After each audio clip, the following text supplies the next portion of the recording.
Hi students, you are most welcome in online classes.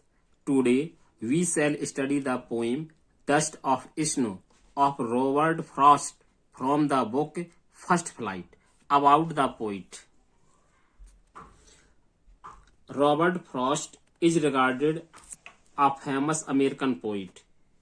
His full name is Robert Lee Frost. He was born on March 26, 1874 in San Francisco, California, USA. His father's name was William Prescott Frost and his mother was Isabel Moody.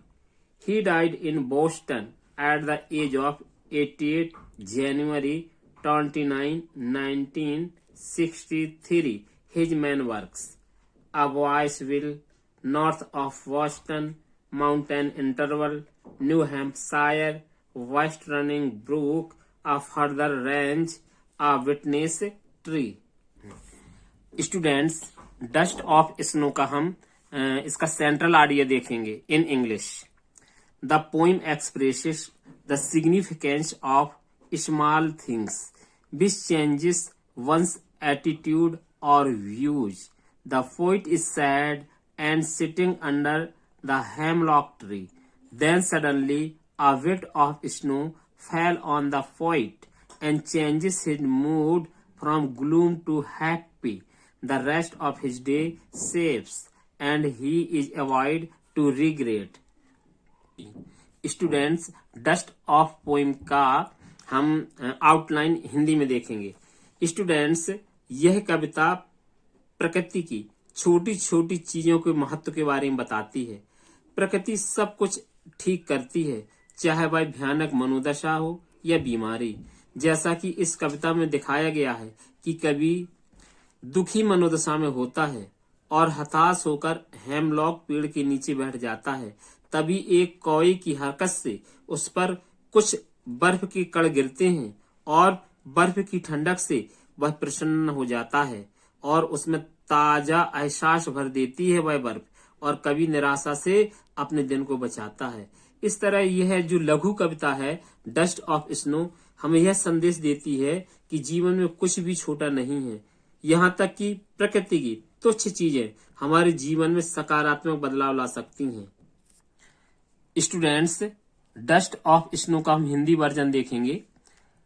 इसमें दिखाया गया है कि the way a crow shook down on me, अर्थात बे माने तरीका या मार्ग, क्रो मीन्स कौवा, सूक माने हिलाना, ठीक है, डाउन माने नीचे, ऑन माने होता पर, मी माने मेरे, एंड और डस्ट माने पता, डस्ट ऑफ स्नो माने होता बर्फ के यानी टुकड़े यानी particle of snow, from a hemlock यानी हेमलॉक एक वृक्ष होता है, एक ट्री होता है. तो इसमें दिखाया गया है कि द वे आ क्रो यानी कभी जब यानी हताश मुद्रा में होता है, निराश मुद्रा में होता है और हेमलॉक पेड़ के नीचे बैठा होता है, तो क्या होता है उसके साथ में कहते हैं द बे आ क्रो की एक जो कौवा होता है, सूक डाउन ऑन मी कहते जो हेमलॉक के पेड़ पर बैठा होता है, सूक डाउन कहते उसकी यानी टहनियों को हिला देता है और उस हेमलॉक में बर्फ जमी होती है. कहते द डस्ट ऑफ स्नो कहते उस हेमलॉक का जो वृक्ष होता है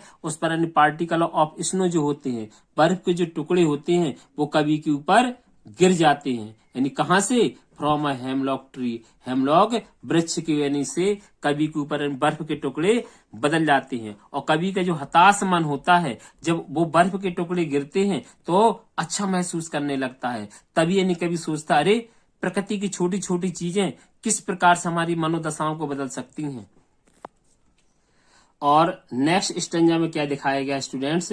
हैज गिवन माई हार्ट, है ना, और गिवन माने देना, हार्ट माने हृदय, आ चेंज ऑफ मूड, और कहता और चेंज माने परिवर्तन, अल्टरेशन, मूड मनोदशा. और कभी यानी विचार करता है जैसे ही यानी उस पेड़ के नीचे बैठा होता है हेमलॉक की, और कौवे की हरकत से क्या होता है कुछ बर्फ के पार्टिकल ऑफ स्नो उसके ऊपर गिरते हैं तो कहता है हैज गिवन माई हार्ट, कहता मेरा जो हृदय होता है जो दुखी दशा में होता है, निराश होता है, कहते एकदम से क्या होता है अ चेंज ऑफ मूड, कवि की यानी मनोदशा एकदम से परिवर्तित हो जाती है, क्योंकि वो तो दुखित मनोदशा में होता है, वो तो यानी क्या होता है ग्लूम होता है, और एकदम से बदल जाता है, किसमें बदल जाता है यानी प्रसन्नता में बदल जाता है, यानी आनंद महसूस करने लगता है, प्लेजर महसूस करने लगता है, and saved some part of day, और कभी बिछा,